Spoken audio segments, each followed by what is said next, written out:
Matrilocal families, boys are excluded from the family once they get married. That's a visitor.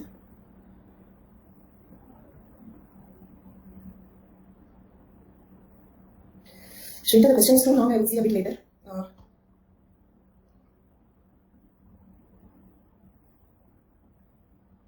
Okay. So, okay. Basically, like you didn't understand the impact of personality on the culture because I still did not discuss anything about that. Okay. So, culture and personality school totally there are 5 thinkers. Okay. We have only discussed about Ruth Benedict as of now. So, before we complete the culture and personality school, you may understand that. Okay. Then critically examine question. What do we need in that? Do we need to criticize or praise? Students do theory question number 3. Basically, critically analyze word means logically explain. Okay, so you can write everything, but definitely make sure that you will write criticism. That's all it means. It's not that only you have to criticize the person. Okay, so critically examine does not mean criticize. Critically examine means logically explain it. Okay, that is the actual meaning of it. But make sure that you will include the criticism. That's all. Okay, it's not only about criticism. Recently started this optional engineer and not having a background. Anurag, you don't need any biology background for choosing anthropology as an optional. It is most of the students who pick this will be engineering graduates because most of the exams who write this exam are also engineering graduates. Because basically many people these days are doing only engineering graduation. It means these days graduation means engineering. So you need without any hesitation you can choose anthropology optional. But if this is your first class and if you are preparing for 2022, then I would recommend you the next batch. Okay, because you don't have any hurry. In June I will be starting a new batch. Better comfortable joining that. Good afternoon. I'm fine. Thank you. Move to this class. Went to the recorded lecture. There. Amazing. Thank you so much. So live classes, which 20 that is important. For example, if you have completed the genetics classes, you can continue from tomorrow. Okay, Princey, if you have completed genetics classes, or quickly complete genetics classes before tomorrow. Okay, and then from tomorrow onwards you can attend. Okay. MA anthropology in IGNO is good. At least the IGNO material will be useful, but don't expect that you will get jobs from that, or don't expect that if you do that anthropology optional will be easy. No, you don't need MA anthropology to score well in anthropology. Okay, so all the students, so many like we have even like rank 1, rank 6, rank 3, all these are from anthropology. They're all engineering graduates. Okay, so they are not in the anthropology. Okay, so you don't need IGNO anthropology to score well in UPSC anthropology optional, and also don't expect jobs from that. Just for an extra degree, if you want to do, you can do. Okay, that's all. PPT is sufficient. Rather, I don't call it as PPT. I will call it as complete notes because it is just coming in that form. That's all. Okay. So what all total notes I have kept in this format only. So right now, Unit 6 theories is going on, Ankur. Okay. Ruth Benedict and Traditional Personality Influence on Culture. In Ruth Benedict, it means till now what we have discussed, it is culture influencing the personality. Okay, we still did not discuss anything about how the personality influences the culture. Okay. If this is first class today, it is difficult to understand. Sangeeta, it depends on whether you are writing in 21 or 22. If you are writing your exam in 22, just wait for 1 more month. I'll be starting a new batch in the month of June. Okay, then you can comfortably attend instead of quickly completing recorded classes and all that. Okay, but if you are writing in 21, then quickly complete the recorded classes and continue with this. As of now, no need of any book. If there is a need of a book, I'll tell you. I'll let you know. Configuration approach tells that personality shapes culture. Till now, what we have discussed, culture influences personality. Okay, till now what we discussed is only how the culture influences personality. Preparation takes 4.5 months. Revision, I don't know. Okay, I never thought it. Okay, probably 1 month. Okay, preparation takes 4.5 to 5 months. Means in my opinion, you can simultaneously prepare along with the course. The course also takes 4.5 months. Okay, because I took 15 days gap in between. This course would take 5 months. Okay, so in the same 5 months, your preparation also should be completed. Shweta, you need not tell that you have a doubt. Directly message the doubt. One request for everybody. Okay, need not tell that you have a doubt. Directly message me the doubt. Okay. June, roughly the same order. Roughly the same order. Because it's a logical order I am following. Answer writing, I didn't plan anything yet because, as I told you, I don't know. Basically, like answer writing also involves paper evaluation. Okay, and it is very, very difficult for me. Kind of difficult means very boring for me. I literally just don't enjoy paper correction. Okay, so and if I have to do that, I told you the same problem anytime. Like if it is just a class, how many ever pick the more people attend, the better it is for me. Okay, but answer writing it is not like that. Unless and until I know that like you are a committed student, okay, and you are attending classes only for me. So then without any commitment, I just cannot go on evaluating all the answer sheets because it is very, very time consuming and very, very boring for me. Okay, and as of now, I still did not understand any procedure by which I can know who are my committed students, right? Shweta, yes, it was too lengthy, so I just scrolled down in this course. Like you can take the schedule plus 15 days because I have taken 15 days gap in between because I got COVID. Okay, so just as it is same schedule and plus 15 days, that will be the last date of the course. How can we say that culture is influencing personality? I'll come to that. How can we say that culture is influencing personality? She talks of everyone, but has ignored individual concerns. That is the criticism, right, Adish? That is the criticism on Ruth Benedict. She ignored individual differences. She's speaking about a typical zoning, okay, typical quadruple. Okay, any deviations, different personality, for example, an aggressive zoning, she would say exception. Okay, so she ignored the individual differences. My referral code is Hima Bindu. My name itself, HIMABINDU. Okay, my referral code is Hima Bindu. June batch timing is not fixed, but I prefer 11 o'clock. That is my convenient time. Because like in the evening till 3 o'clock, I cannot involve in any other work, so I just should keep waiting for the class. So I don't like the evening classes. Yes, I prefer 11 o'clock. Then you can write all the questions that are there in this PDF. There are all the previous questions. See, let me tell you one thing. If you want, if you can do the self-evaluation, or you can evaluate each other's answer sheets. My problem is with evaluation. Okay, so like what you can do is, previous questions are the best, because if you join in any test series, either the teacher will give you more difficult questions or easier questions. Do you understand my point? Okay, because the test series should be some at least 6 exams, 6 7 exams. Okay, it means there will be many questions we have to give in the test series. When we give too many questions, even I conducted test series in Rajiram, and after that SRIAC, I conducted the test series. But the problem is we have to give so many questions. So it means we have to create some new questions. When I create my own question, it will be either more difficult than UPSC or easier than UPSC standard. Okay, so our questions cannot be exactly UPSC standard. So if you just want to practice without evaluation, previous questions are the best. Okay, it means every day after the class in the PDF, what all previous questions are there, you can try to write them. Okay, then I'm giving you the answer structure. You can try to write them.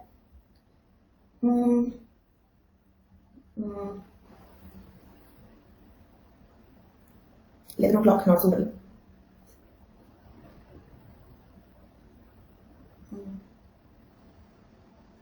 No, right now you can start writing, because like paper 1, paper 2 links are very less.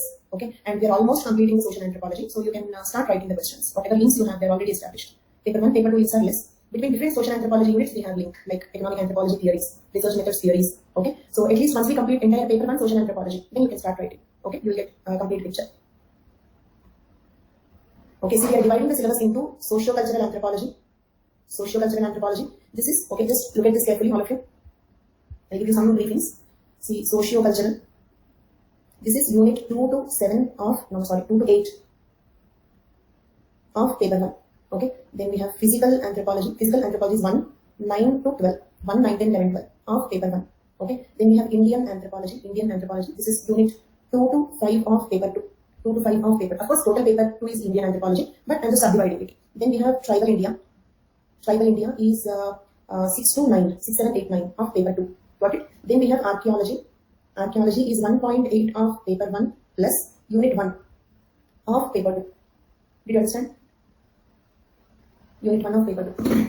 So, in this, if you want to write answers, okay, you can write after we complete socio-cultural anthropology, because between these units you will have interconnection. Okay, between these units you will have interconnection. We have seen, for example, Malinowski's case study we discussed in unit 3. Political anthropology we discussed in Marshall Silence, Edmonds and his contributions. Okay, many things we studied in marriage, family, and all again came in unit 6. Then these researchers, in the unit 6 thinkers, they use some research methods. So unit 8 research methods will be linked to unit 6. Do you understand? You have a lot of interconnections. So if we totally complete 2 to 8 of paper 1, okay, then you can write complete answers, holistic answers on social cultural anthropology. Same way, once we complete in physical anthropology, it is like different units are different. Okay, it means you can start writing physical anthropology answers, no problem. Interconnections are very, very less. Okay, interconnections are very less. So if you want, you can start physical anthropology answers for all the units that are already completed. Then coming to Indian anthropology, better you write after we complete Indian anthropology. All units, 2 to 5 complete, then you write it. Then tribal India also same thing, 6 to 9 complete, then only you write it, because you'll have a lot of interconnections. Okay, lot of interconnections will be there. Archaeology, also total archaeology is completed, then only you write. Only physical anthropology, you can simultaneously start writing. Interconnections are less. Okay, so this is how you can plan. These are the different parts as I divide. Okay, can we proceed?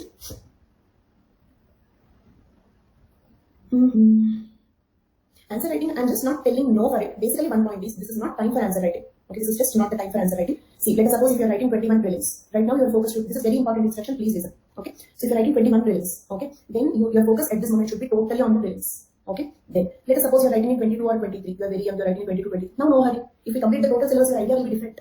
Along with revision, if you plan answer writing, that will be more effective. Got my point?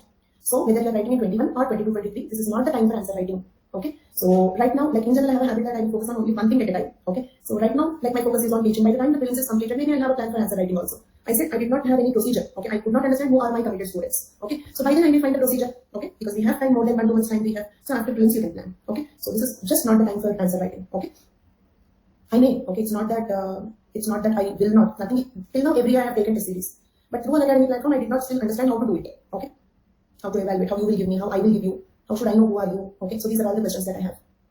Okay. It need not be along with the batch. You complete the preparation. Okay, because if you have time, definitely writing answers after the total syllabus is completed is a better idea, because maybe less connections or more connections. You will have connections between the topics. Once the total syllabus is completed, your idea on anthropology will change. Okay, you will feel more comfortable. Okay, so you get some holistic understanding about the optional. So if you have time, it is better to write after the syllabus is completed, along with revision. If you plan answer writing, that will be more effective. Okay, so let us wait for a few more days. After prelims, I may complete some test series. Can we proceed? Shweta's lengthy question. She has given me an assignment. Matrilocal families, boys are excluded. No dear, matrifocal families, boys are excluded. Not local, focal. Okay. Matrilocal just means mother's residence. It means after the marriage, if the husband comes to your mom, then it is called matrilocal. That's all. Okay. So Shweta, I hope it is clear. That is not matrilocal. Matrifocal families, boys excluded. Okay. First point. Then from the family, once they get married, husbands are visiting. Matrifocal families, all men are sent out from the family. So as in matrilocal, husbands are visiting husbands, and also in matrifocal visit sometimes cases. So Shweta, I think you got it. Okay. Ghar Jamai. Did I pronounce that? Okay. So matrilocal does not mean that boys are excluded. They can live. So probably you got that confusion because in Naya community, okay, there is matrilocal, but actually boys will stay in the military gymnasium, so probably you might have got that confusion. Okay. Then so Shweta, is that clear? Illaricum, yes. In Telugu we call it as Illaricum. Matrilocal found in Khasi tribe. Yes, matrilocal is found in Khasi tribe. Garo tribe, matrifocal. So can we proceed? I hope I answered all your queries. Fine. So we were discussing Ruth Benedict's contributions.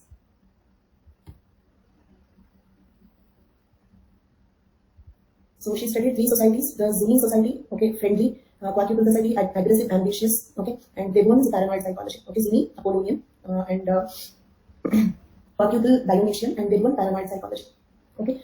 Next, we have seen configurational approach by Edward Sapir and Ruth Benedict, the same Edward Sapir that we discussed in language chapter, okay. Then national character studies, we have seen 3 studies. If the question is on Ruth Benedict, then you have to write about her both the books, okay. The Zuni, Quaquetal, they one these 3 in the Patterns of Culture book. What are her 2 famous books? Patterns of Culture and this Chrysanthemum and the Sword. Patterns of Culture are on the Patterns of Culture. Okay, on the national character studies, she wrote Chrysanthemum and the Sword. So if the question is on Ruth Benedict, you have to write about both her books. That's Patterns of Culture, that is Zuni, Quaquetal, Leguans, all the 3, and then also about the Chrysanthemum and the Sword. Okay, but if the question is on national character studies, then you have to write about Chrysanthemum and the Sword, and also Jeffrey Gorer's book on Japanese, and Jeffrey Gorer and John Rickman's book on Russian, Great Russian. Okay, Peak of Great Russia. So these 3 you have to write if the question is on national character studies. So I hope you can write these 2 questions. Okay, now criticism.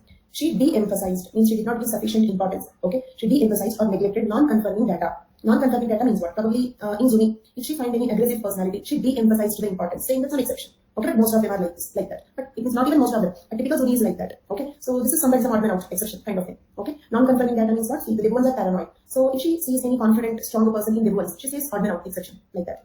So there are known cases of factional internecine strife among Zunis. Okay, it means other thinkers could observe factionism also in the Zunis. It means according to them, Zunis are not all very friendly. Okay, there are people who also involved in factionism. Also, their initiation ceremonies are not as peaceful as depicted by Benedict.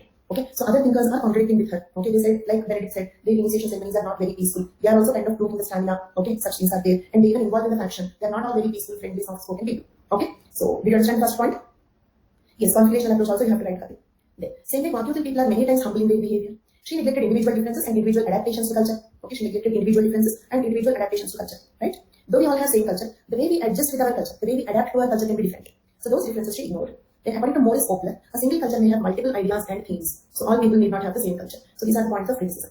And remember, if the question is critically examined, that does not mean criticize the person. Critically examine means logically analyze. Okay? But if the word critically examine is used, particularly in the theories, make sure that you will write criticism. That's all. It does not mean that you have to write only criticism. Okay? So now let us proceed with the contributions of her friend, Margaret Mead. Margaret Mead, Ruth Benedict, they both are the students of Franz Boas and they both are the colleagues. Her famous quotation. And also I told you about the quotations. You need not use the quotations only in their contributions. For example, Ruth Benedict's quotation you can write in racism concept, 9.5. Did you understand? So where they are suitable, okay, maybe that sentence you would like to write. That's all. It's not that in their contribution, one of the standard structure is you have to write their quotation, not like that. Okay? There. So always remember that you are absolutely unique, just like everyone else. Means what? We all think that we are unique, isn't it? We all think that we are, say for example, in the home, when we discuss most of the families, a common discussion is, we are so nice, we are so pure, we cook so well, we are so hygienic, we are very kind, we are very good. Others are not like us, isn't it? So is this one common conversation we all have at our dining tables or common discussions? But the point is we all do that. Okay? Everybody thinks that they are good, they are kind, they are better. Okay. So now let us see her contributions. Margaret Mead was born in Philadelphia. She was a student of Franz Boas. She was also a student and lifelong friend and a collaborator of Ruth Benedict. They both studied the relationship among configuration of culture, socialization in each particular culture, and individual personality formation. They both together studied about the personality formation of the individuals. Mead's work explored human development in a cross-cultural perspective. Cross-cultural perspective means across the cultures, in different cultures. It means, let us suppose, in Zunis, culture influences personality. In Quaquetal also, culture influences personality. In Leguans also, culture influences personality. Means what? Culture influencing the personality is not something uniquely happening in Zuni. Agreed? So that is cross-cultural perspective. If they say that culture influences personality, they feel that it is having a cross-cultural validity. It's validity across cultures. Okay? And covered topics on gender roles and child rearing in both American and foreign cultures. Her first work, Coming of Age in Samoa, was her first major work and the bestseller, and built up Mead as a leading figure in cultural anthropology. What is her major first work and very famous work? It means this is one of the bestseller books in anthropology. Okay, and also this book brought her much popularity.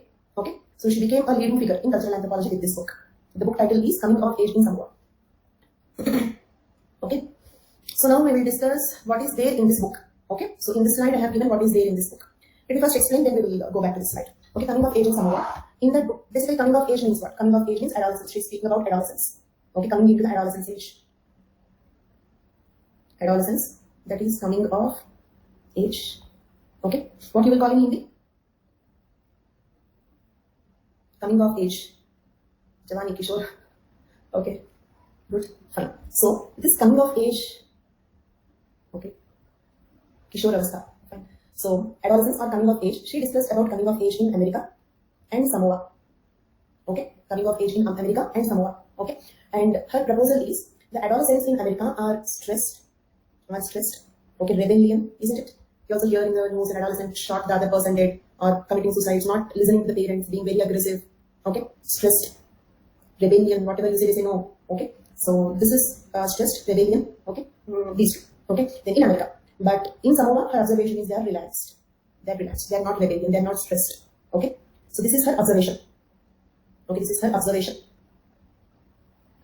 Fine. Now let us see, according to her, what is the reason? Did you understand? Observation is American adolescents are stressed and rebellion. Samoan adolescents are relaxed. Okay, not stressed. They don't have a rebellion personality. That is her observation. So according to her, what is the reason? Okay. See, we have etic and amic components, right? Okay, just listen carefully. Okay, etic and amic concepts. Here, the etic can be hormones. Etic can be hormones, right? Because we can measure the hormone levels. We can measure hormone changes. Whoever observe it, they are the same. For example, estrogen levels. If a native measures it, foreigner measures it, same value you will get, isn't it? So, an external person can observe it. Etic component. It's a material component, right? Usually etic components are material concepts. Because if they are material things, we can measure them, we can observe them. And they will be the same whoever observed it. Okay? Then, so hormones can be one reason. That is hormonal changes. During adolescence, the women, particularly and boys also, will have so many hormonal changes. So that is the reason for this aggressive, stressed personality. Okay? Or culture can be the reason. Okay? If it is culture, if the culture is a reason for these changes, then it is amic. Only the native can sense it. Only the native can understand it completely. A foreigner, okay, a person who is alien to this community can just get closer to it but cannot completely understand what it is. Right? Okay? So these could be the two reasons, right? Now you tell me, one question to you all. We are studying culture and personality school of thought. And I told you what does it mean. That is, culture influences personality. Okay? So according to Margaret Mead, what you think is the reason? Hormonal changes or culture? And I'm not asking actually what it is, I'm asking according to Mead what it is. Very good. So this is not the reason. This is not the reason. She wanted to prove that culture influences personality. Isn't it? She wanted to prove that it is not hormones, but it is culture that influences the personality. So how she is proving? Let us suppose, see, adolescence hormones are same in America and Samoa, agreed? America, Samoa, Europe, Africa, Asia, whatever might be the place. The hormonal changes during adolescence are same. So her logic is, if hormonal changes are the reason, then like American adolescents, Samoan adolescents also should be stressed and rebellion. But Samoan adolescents are not stressed, they are not rebellion. So does it prove that it is not hormonal changes that is influencing personality, but it is culture that influences personality? Because if it is hormonal changes, adolescent behavior across the world should be the same. Because adolescent hormone changes are the same in every human being. Okay, so she disproved this and she is trying to prove this one. Is it clear? Okay, so book name Coming of Age in Samoa. Okay, so she's comparing the American and Samoan cultures. Her observation is, I'm not telling it as a matter of fact, but her observation is, these people are relaxed and these people are stressed and rebellion. Okay, and her reason is, culture influences personality. Okay, so this is what is the essence of the book Coming of Age in Samoa. It is one of the bestseller books in anthropology, and the reason for this book being bestseller is, most of the Americans wanted to read the book because they are suffering with this rebellion personality of adolescence, isn't it? So they thought maybe there will be some solution here. So they wanted to read the book. So that general curiosity became a reason for this book being a bestseller. Not specifically anthropological context, in general also. The American families wanted to know why their adolescents are rebellion. If some of our adolescents are not rebellion, what could be the reason? Maybe we can do that so that our adolescents also will not be rebellion. This is the reason. Got it? And this book made her very, very popular. Then, now let us see what are those cultural aspects in Samoa, okay, that made their adolescents non-rebellion. Okay, the book dealt with the question whether the rebellion that marked the adolescent personality in Western cultures was a product of biological changes at puberty or a result of cultural conditioning. Okay, isn't it? This is what the question we discussed. Is it because of the biological changes or cultural conditioning? Cultural conditioning means what? Tuning. Okay, we will be tuned. Okay, so for example, indoctrination we say, or conditioning, tuning. Okay, means what? Let us suppose in the childhood, in the family, okay, let us suppose one day the maid will not come, okay, then your mother will ask the girl to clean the utensils or clean the home, but she will not tell the work to your brother. Okay, brother is not expected to do that, but the girl in the family is expected to do that. Okay, so while observing all these things, we are tuned psychologically, okay, to accept patriarchy, isn't it? Since childhood. I told you a rhyme also, some nursery UKG rhyme. Okay, so the rhyme says, "Mummy's roti is round, spherical. Okay, and father's paisa are round." Okay, so it means like the rhyme's target is to say that the earth is spherical. But spherical word is not clear to that kid, small baby. Okay, mummy ka roti gol gol, papa ka paisa gol gol, sara duniya gol gol. That is the rhyme. Okay, so it means the rhyme's target is saying that the earth is spherical. But how to say that? The examples they have taken are mummy's roti and papa's paisa. Okay, so it means the child since nursery age, since 5-6 years age, is tuned to accept the patriarchy, isn't it? Okay, so now her question is it because?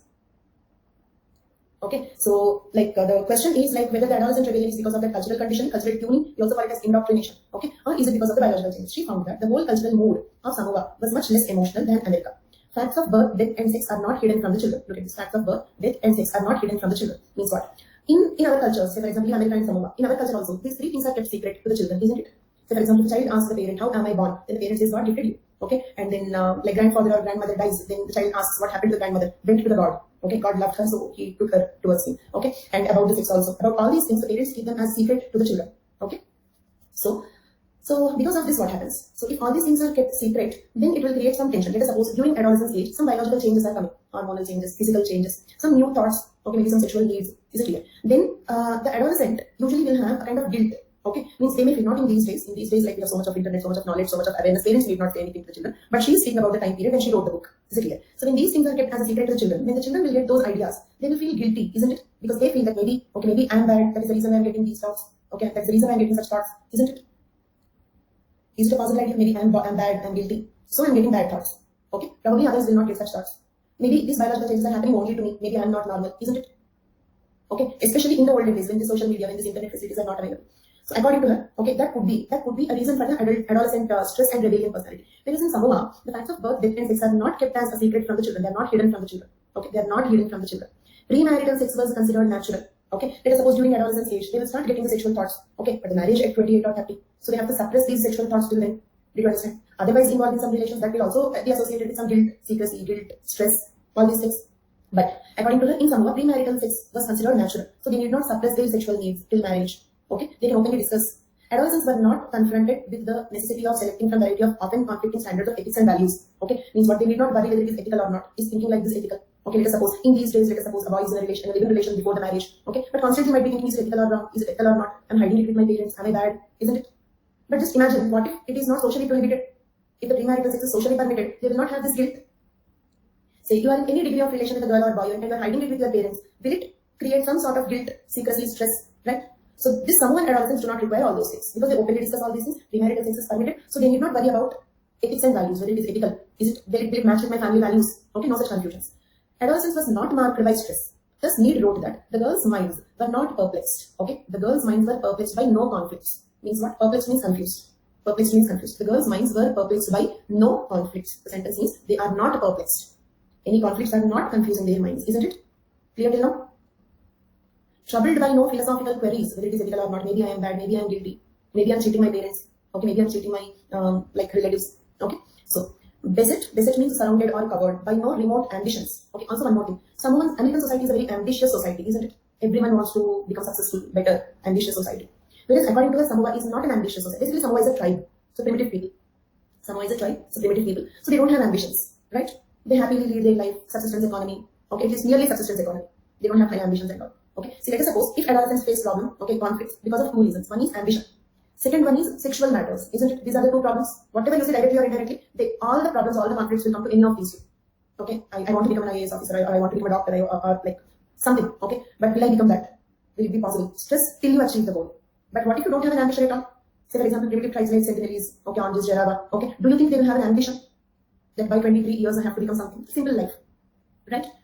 Moreover, no strict sex rules. Premarital sex is permitted, so they don't have conflict. So their mind is not perplexed. Okay, they are not surrounded with all these ideas. Okay, it means causes for stress that adolescents experience in Western civilization are more cultural than biological.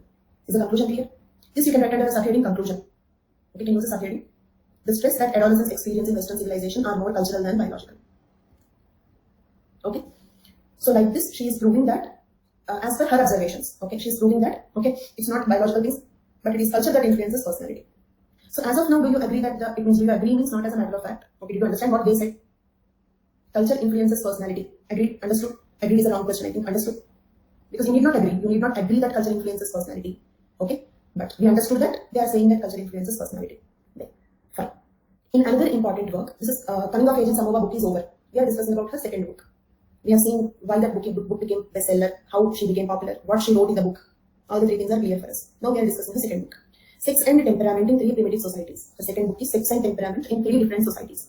Mead did fieldwork in 3 cultures and studied variations in sex roles. Here sex roles means for gender roles.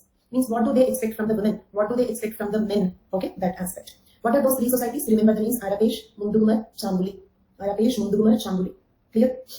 Remember both the book name and the 3 societies. In Arapesh, men and women both act in a mild, parental, responsive way. Okay? So both men and women both are mild, soft, responsive, like that. In Mundugumar, both men and women act in a fierce, initiating fashion. In Mundugumar, opposite, like Zuni and Kwakyut. Okay, Arapesh is like Zuni. Both men and women both are soft, mild. Okay, like motherly personality, mild, friendly, soft, parental, responsive way. Okay, in Mundugumar, both men and women act in fierce, initiating fashion.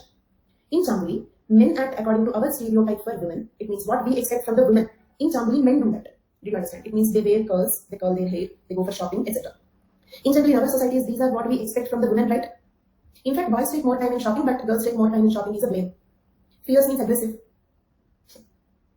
Okay, so this is what either we expect or we say, at least culturally, popularly. Okay, so women concentrate on makeup and shopping, right? This is what is expected from women. Women stereotype in our societies. But in Chambuli, men do that. And in Chambuli, women are energetic and managerial. And this is what we expect from the men in our society, right? In our societies, we expect men to be energetic and managerial, professional, managerial.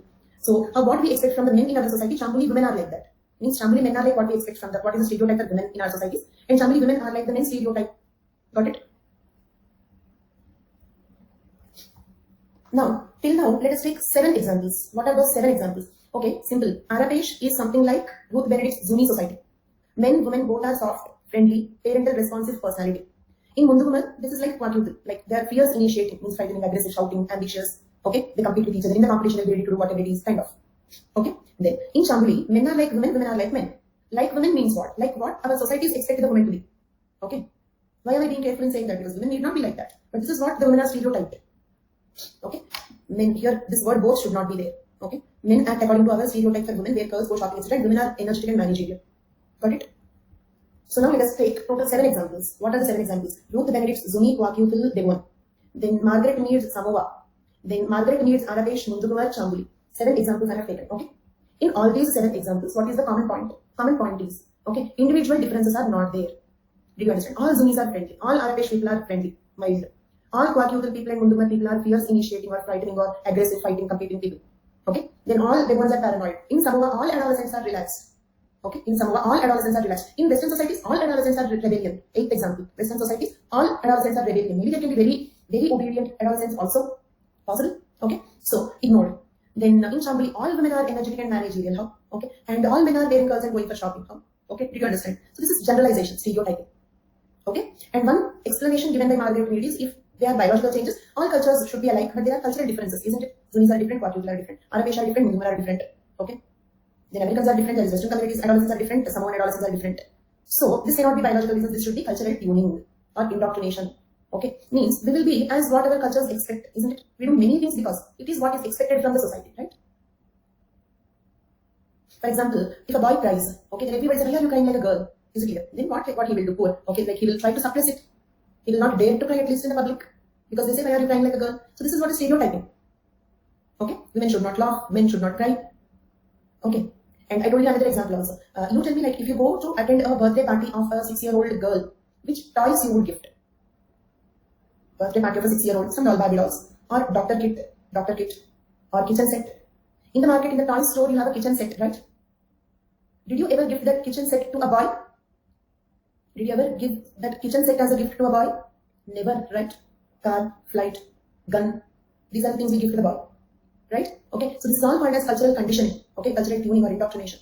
So this is the reason. So from all these case studies, it is proved that culture influences personality. Okay, then Like Benedict, Nin has also been criticized for exaggerated nature of her findings. She did not consider the girls whose minds are in conflict. She did not consider the girls in Samoa whose minds are in conflict. Treated them as deviants. Their works were basically impressionistic. Impressionistic means what? Okay, like say for example British diffusionism. Okay, like they have seen the Egyptian pyramids. Good impression. So all large stone monuments copied from Egyptian pyramids. Got it?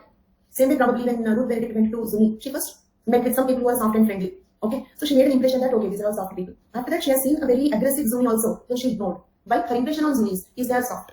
Isn't it? Deviant is deviant, only exception. Abnormal. Okay. Yes. Okay. So this is criticism on her. Now, actually criticism on Margaret Mead is very, very elaborate. Okay. Let us see more criticism on her. Why more criticism? Because she became popular with just one book. So obviously everybody's eye will be there on her, trying to disprove her. Right? With just one book she became very popular. So others wanted to disprove her. Okay. After her death, after the death of Margaret Mead, Derek Freeman, remember his name? Okay, he tried a lot to disprove Margaret Mead. Derek Freeman. That is the reason why fieldwork is very difficult and challenging. Okay, so it took a long time for them to establish contact with them. Okay, they spent years together there. Okay, basically they try to make friendship by giving something which is attractive, some sweet chocolates. Okay, some attractive things. Okay, like that they try to make friendship. The more primitive they are, the more closed they are. That is the reason why we could not approach the Sentinelese. There. So after her death, Derek Freeman, remember this man's name? Okay, Margaret Mead and Samoa. His book name is, in his book, Margaret Mead and Samoa, The Making and Unmaking of an Anthropological Myth. Means what? According to Derek Freeman, Margaret Mead created an anthropological myth. Okay, she created an anthropological myth and he is unmaking it. Is it clear? So that is the meaning of the book title. Margaret Mead and Samoa. Myth means something which is not true, fiction. Okay, something is created. Okay, so the making and unmaking of anthropological myth. She created the myth, he is trying to remove the myth. He wrote a book on her, not only one, he wrote 2 books on her. Wanted to criticize her. And for that, he spent decades of time together. Wait, okay, that's why like I circled this man's name, Derek Freeman. Okay, this is his first book on Margaret Mead. Okay, then based on his fieldwork between 1940s and 1960s, 20 years fieldwork, and he wrote the book to disprove her. So after this fieldwork, from his observations, he wrote that Samoa is a Christian, patriarchal, violent, sexually inhibited society. Is it clear? He is giving opposite observations. Is this description opposite to what Margaret Mead said? Christian, patriarchal. Christian because religiously, he wanted to say they are religious, patriarchal, violent, sexually inhibited. Because she said that they openly speak about their sex relations, premarital sex is permitted. But he is saying that they are sexually inhibited society. They valued virginity so much that there was a custom of having a ceremonial virgin called tapo. Okay, they valued virginity so much, they even have a ceremonial virgin called tapo. Do you understand? What is the point of proving her wrong after her death? She cannot even justify her theory. So that will be a criticism on Derek Freeman then. So Ranjan is criticizing Derek Freeman. Okay, sexually inhibited means what? Strict sex rules, premarital sex inhibited, not permitted. Okay, free sex, inhibited sex, that's all. Sexual relations must be kept secret, something like that. Okay, but Derek Freeman's observations are opposite. According to them, see, Margaret Mead said that in Samoa, premarital sex is permitted, and parents do not keep them, they do not hide the sexual relations with the children. Okay, and the adolescents can freely discuss about that. They can even involve in the premarital sex. This is Margaret Mead's observation.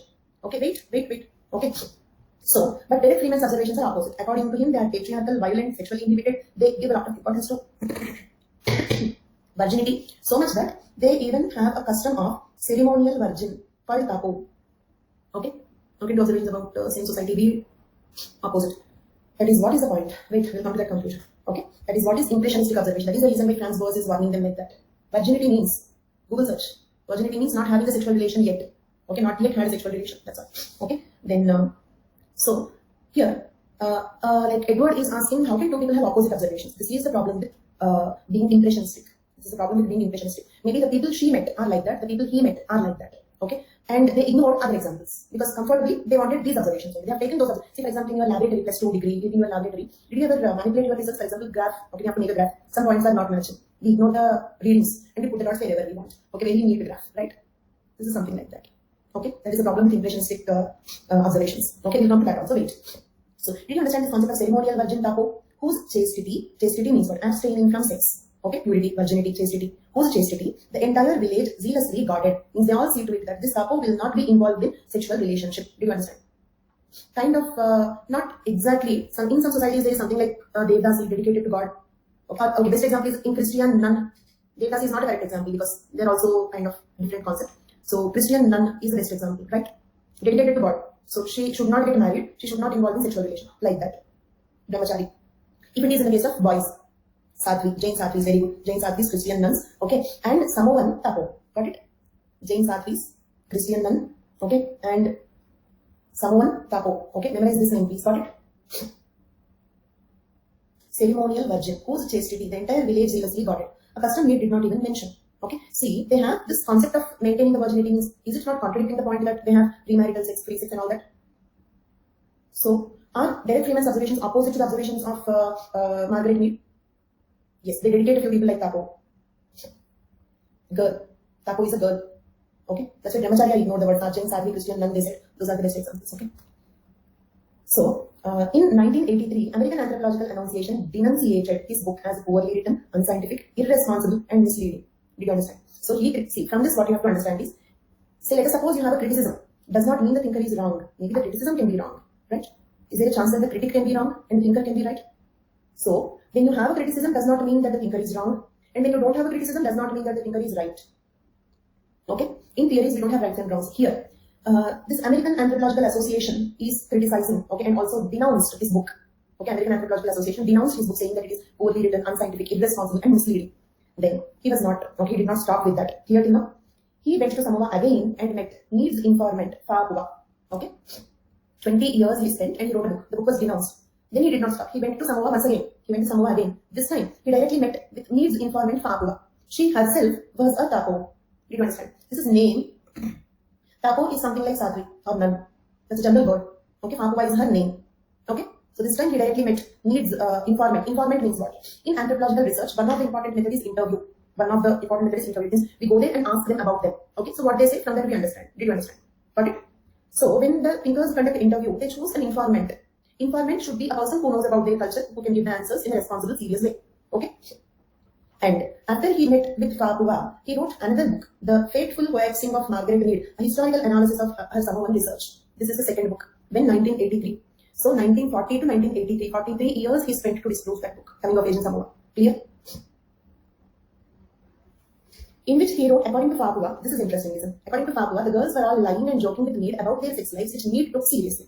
This is the problem with interview method. Okay, let us suppose when you are in your college, okay, somebody from some social organization will come to your college and they will ask some questions. Most probably, will you seriously answer them, or you try to tease them, joke upon them, give some funny answers, funny sarcastic answers? At the time when Margaret Mead went to Samoan society, she was very young. She was in her 20s, and at the time when she went there, Fa'apua was also very young. All these were girls in some maximum their late 20s. Okay. So Fa'apua and her friends joked with them, like Margaret Mead was asking some questions. They gave some funny answers about their sex lives and all, which Margaret Mead considered seriously. So she thought that they have free sex, but actually no, it is a sexually inhibited society, is the statement of Derek Freeman. Clear? So actually it is a sexually inhibited society, but these girls were joking with Margaret Mead, which she took seriously. This is the reason why interview method need not be correct. Okay, this is the reason why participant observation may be needed. Okay? Now, leave it. Then, after analyzing the works of both Mead and Freeman, some came to an opinion that Mead got her data from 1925 and Derek Freeman got the data from 1940s to 1980s. The society might have changed over a period of time. Okay, so one student was asking me long back that how can they both have opposite observations about same society? This can be one reason, 1920, 1980. Okay, with time the society can change. Okay, maybe when they were primitive, they had a little bit free sex. Once they advance, okay, strict sex rules, right? In primitive societies, there is sex communism. Okay, like that. And second reason, Freeman got that information from elderly men. Freeman got information from elderly men, and Margaret Mead got information from adolescent girls. So who are your informants? At what time period you are making the observations? Because of these reasons, when we quickly rush to the conclusions can be wrong. Clear? This is others' opinion on Derek Freeman and Margaret Mead. Their observations are different because of two reasons. Okay? So one is time period, second one, informants are different. Then, later, Paul Schunkman periodically conducted fieldwork in Samoa and came up with his own book. Okay, another thinker, Paul Schunkman, again conducted fieldwork and wrote a book, The Clashing of Margaret Mead, Anatomy of Anthropological Controversy. Anatomy in this context means detail, in-depth analysis. Because anatomy literally meaning is the internal structure. So here in this context, anatomy means in-depth analysis. In-depth analysis of anthropological controversy. What is the anthropological controversy? Controversy between Margaret Mead and Derek Freeman. Okay? In which he concludes that coming of age in Samoa did include errors and overstatements. But Freeman used his knowledge not to correct the ethnography, but to damage Mead's reputation. This is Paul Schunkman's conclusion. Got it? According to him, yes, coming of age in Samoa involved some errors, some overstatements, generalizations. And what is the problem with culture and personality? How can all be having the same personality? How all adolescents can be realized? So like this, all adolescents are realized is an overstatement, maybe an error. But Derek Freeman did not try to correct this ethnography, but rather he tried to damage the reputation of Margaret Mead. He said that Tapo was confined only to the upper strata, okay, Anatomy here means I told you in-depth analysis. In-depth analysis. Okay. So literally meaning of anatomy means internal organs study, the structure of in-depth analysis. Okay. Then, so upper strata of this, it means he said that Tapo was confined to the upper strata. It means only the higher level people have this concept. Other strata do not have this concept according to him. So according to him, both have their own observations, both are correct in their own way. With this, we completed the contributions of Ruth Benedict and Margaret Mead. So when we continue, we have 3 more thinkers. See, we have total 5 thinkers. Ruth Benedict. Write this, all of you. Okay, write this. Ruth Benedict. Margaret Mead. According to them, culture, influence, personality, and the influence create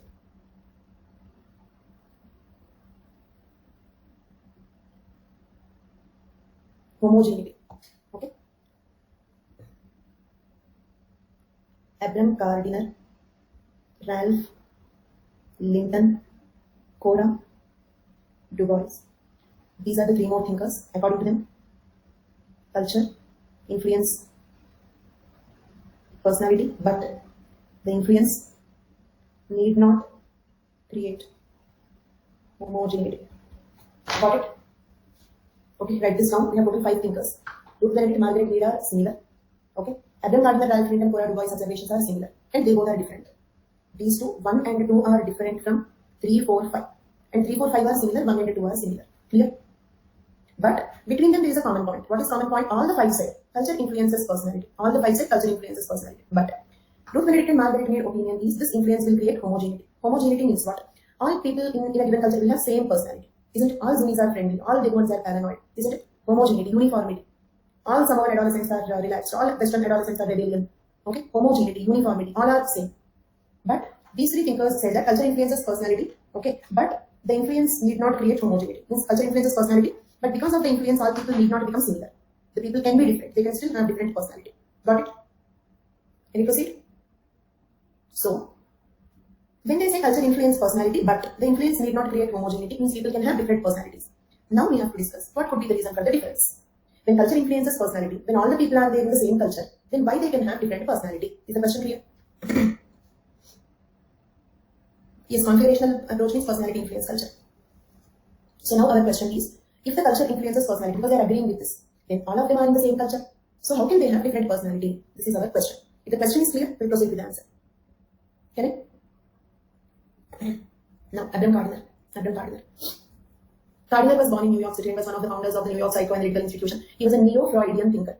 Neo-Freudian thinker means what? Okay, neo-Freudian means, see for example, Freudian thinker means he exactly accepts what Sigmund Freud said. But neo-Freudian means what? He may accept some of the Freudian proposals, okay, or he may reject some proposals of Sigmund Freud. He can modify some of them. Then we use the word neo-Freudian. Okay, Sigmund Freud, the father of psychoanalysis. He was influenced by Sigmund Freud, but not true follower. Modified some of the proposals, rejected some of them, like that. And also, if you remember, I said Sigmund Freud had great influence on the culture and personality school, not only Abram Gardiner, all the thinkers. Yes, Ruth Benedict gave configurational approach also. That is also related to the same point, culture influences personality. Okay, then. He developed a psychocultural model for the relationship between child rearing, neo-Freudian. Neo-Freudian means what? First, if you understand Freudian thinker, so it's a Marxian thinkers. Marxist means what? True followers of Karl Marx. Same way, Freudian thinkers means true followers of Sigmund Freud. So neo-Freudian means what? Need not be a true follower. He may accept a few proposals, reject a few, modify some of the proposals, like that. Okay, but influenced by him. Okay, this is correct, but we have to change this point, something like that. Then he developed a psychocultural model, and by the way, I understood that some of you have doubt with configurational approach. I will surely go back and discuss that once again. Before we complete culture and personality school, I'll go back and I'll discuss configurational approach once again. And we will not be completing culture and personality school today. Okay, we'll have to spend some of tomorrow's class also with this, because we have 3 more thinkers. And with that, if we complete culture and personality school, listen this carefully, all of you. So if we complete this, it means we'll be completing 5 theories, right? Classical evolutionism, then neo-evolutionism, cultural materialism, then after that, diffusionism, historical particularism, culture and personality. 6 theories. Right? With this, we will be completing 6 theories. Then we still have structural functionalism. Okay? Then symbolic and interpretive theories, cognitive theories, postmodernism. We have 6 more theories. Okay? We completed 6 theories at a stretch. As we always do, we will start physical anthropology tomorrow. Okay? Then after probably 1 week of physical anthropology classes, we will again start. As I told you, I will start with genetics. Means from where we stopped previously. Before the break, we stopped with the genetics part. So continuation of unit 9. Okay. So we have 6 more. These 6 theories again we will complete at a stretch, not 9.5, 9.1 probably. 9.1. So these 6 we will complete at a stretch after 1 week. Okay. Then, so yes, revise once. Revise your notes of genetics once, especially basics. So before tomorrow, revise your genetics topics once. Get postponed syllabus will fully complete. The date of completion is the date of completion in the schedule plus 20 days. Okay, maximum plus 20 because I took some 15 days gap. Those 15 days, and by chance if any classes get extended. Okay, say for example today we were supposed to complete this one. Okay, culture and personality. So it will proceed to tomorrow's class if there is anything like that. Maximum plus 20. 27th July plus 20. So by August ending it will be completed. We should never get prepared for postponement. You have to prepare for the date given, because if it is postponed, you will get extra time. If it won't get postponed, then you will not be at risk. Okay, so don't even think about postponement. Actually, you should not think about the exams at all. Do your work. Don't think about the result. Don't think about the exam. Right? Keep doing your work. Don't even think about whether the exam be postponed or not. Because even if it gets postponed, it will get postponed. At the last, they will give the announcement, isn't it? They will not declare it now. Okay, they will say till the last. If the cases comes down, then they will conduct. Otherwise, no. Because what is going to happen, only the virus knows, nobody else knows. Okay, so if you think about that, you will be relaxed. Okay, so don't do that. So don't be relaxed like someone, be ambitious like Americans.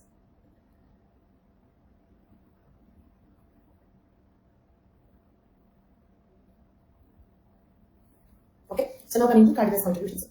Neo-Freudian, he distinguished primary institutions, secondary institutions. He distinguished primary institutions, secondary institutions. Do you remember social institutions, unit 2, society, social institutions? We have seen in any society will have 5 primary institutions like family, religion, economy. Remaining all are the secondary institutions.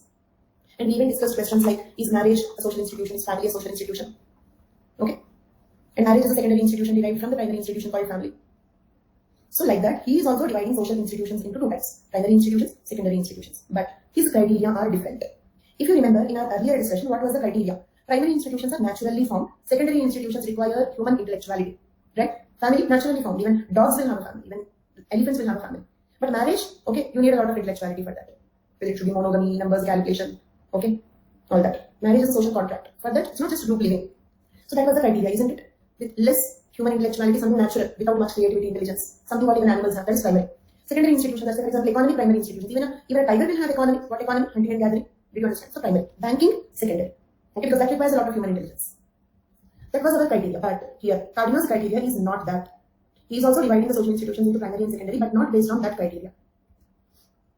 Primary institutions examples: child training, toilet behavior, family structure, etc. They come under primary institutions. Okay. Do you remember the national character studies on Japan and Russia?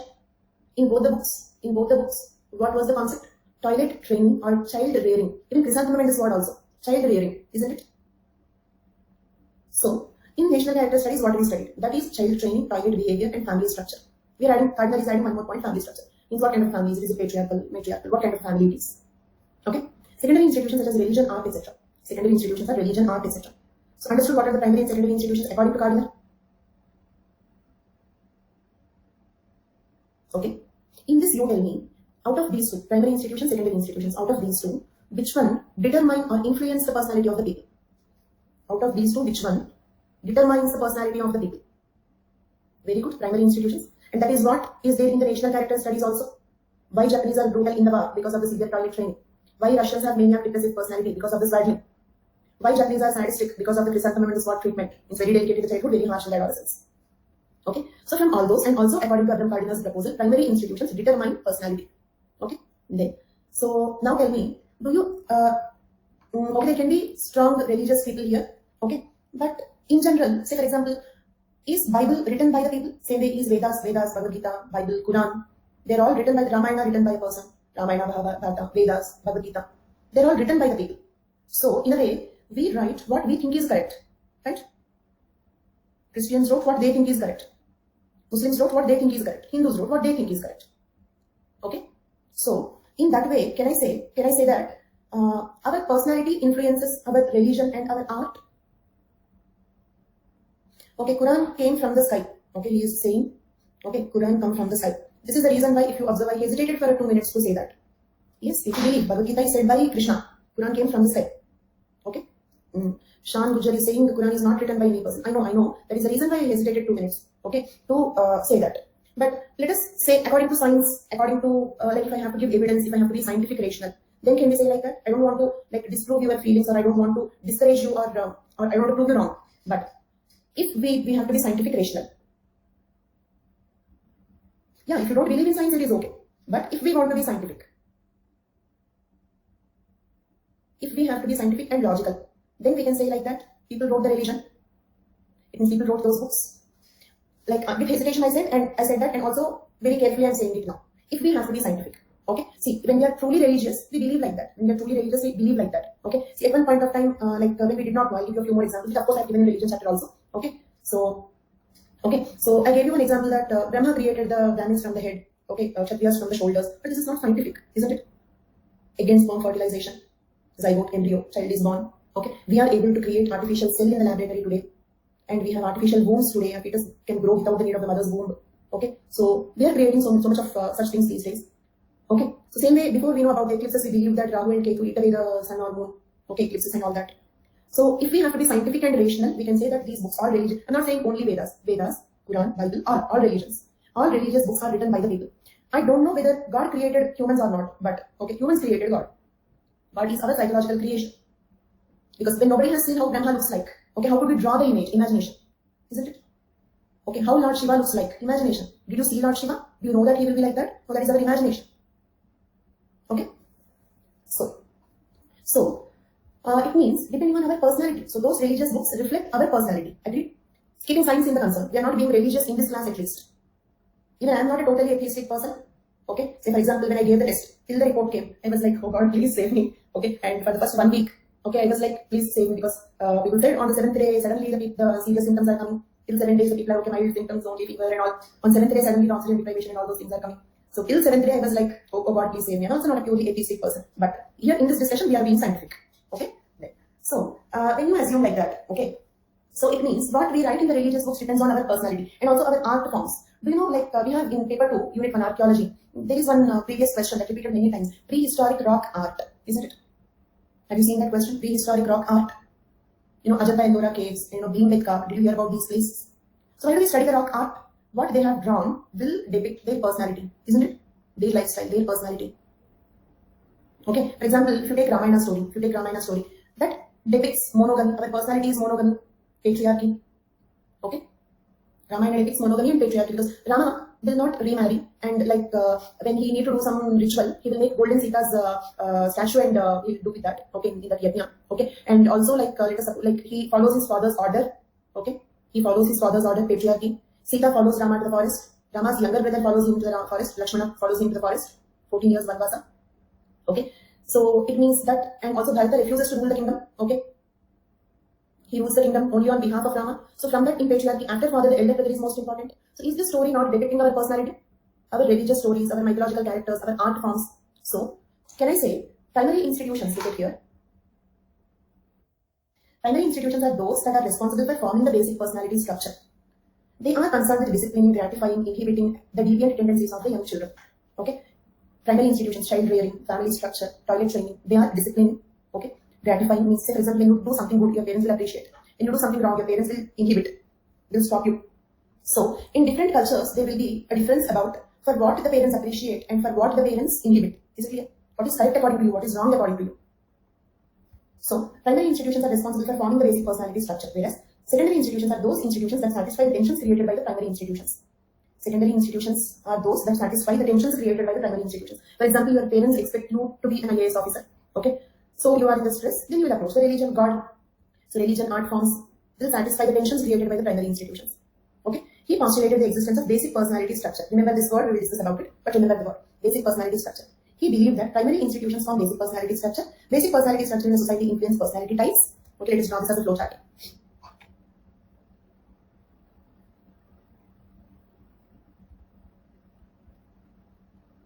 Basic personality structure that influences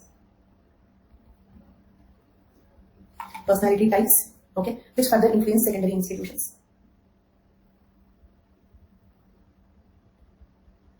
Okay, means what? Basic personality structure means kind of the more like a typical person is like that. Did you understand? A typical Zuni is like that. or a typical Indian is like this, a typical Chinese is like this. Basic personality structure. Got it? But do you remember we differentiated between Ruth Benedict, Margaret Mead, and Abdul Kadir Ralph Linton coded voice? According to the next three, all people of a given culture will not have the same personality. So it means in one culture, school is a primary institution. Okay? Yes. So according to them, people can have different cultures. It means those are personality types, isn't it? So he said that there will be a few personality types. Because culture influences personality, but the influence need not create homogeneity. Do you remember that? So there can be some personality types. But now listen this a little more carefully, complete concentration. Answer this question. Let's say for example in Japan, instead of one personality, can personality types be possible according to Gardner?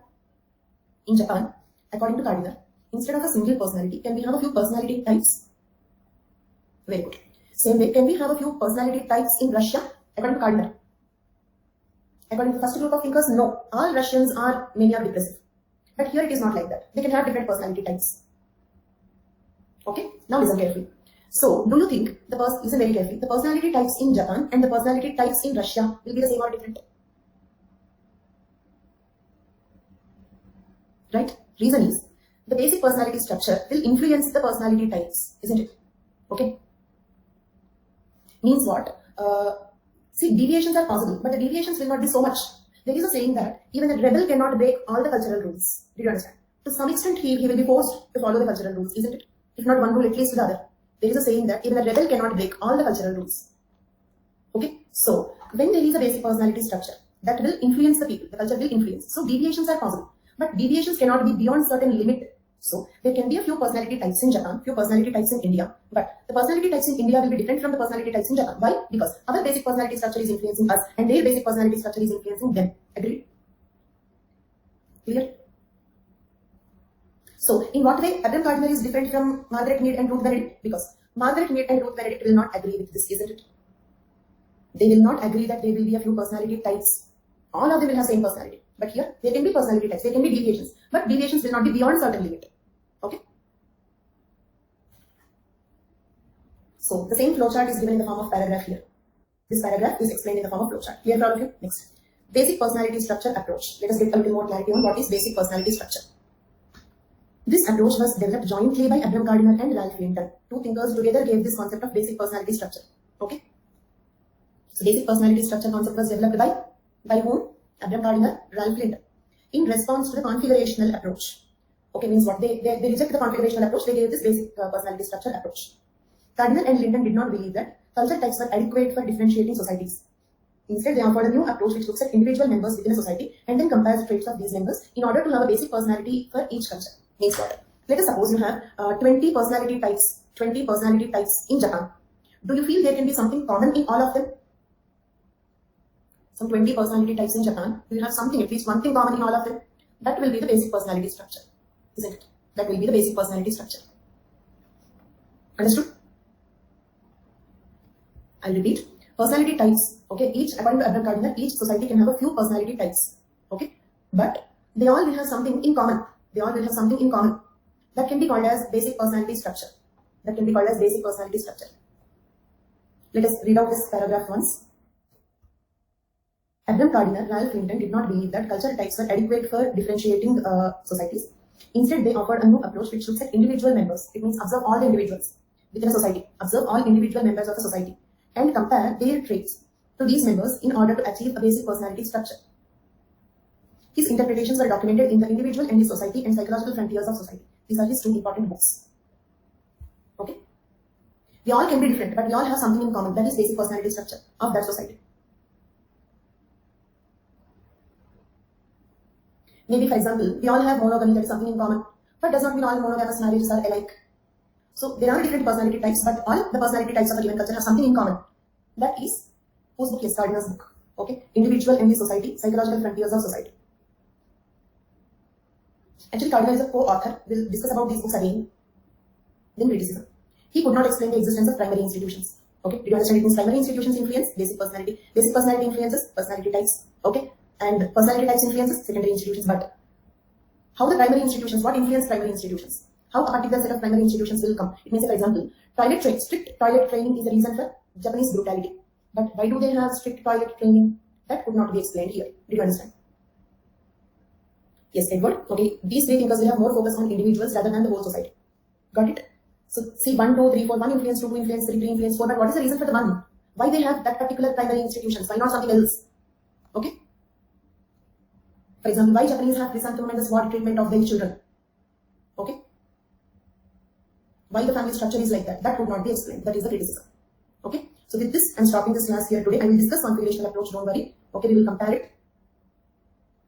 2 more thinkers we have, and they comparison the configurational approach and all that. We will do that in tomorrow's class. And also tomorrow itself, I may start with genetics again, if the time permits. That's all for today's class. Thank you. There are 2 questions here. Let me see. Are there any religious anthropologists? Fraser, you can say. Fraser believed in. Tyler, you can say. Tyler believed in magic. Got it, Edward? Did you understand? Tyler believed that magic is similar to science. Thank you, Edward. So that's all for today's class. Thank you. Bye-bye.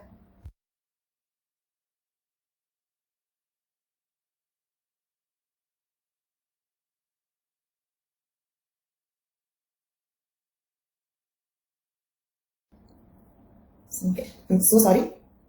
Yes, lockdown. So happy for that.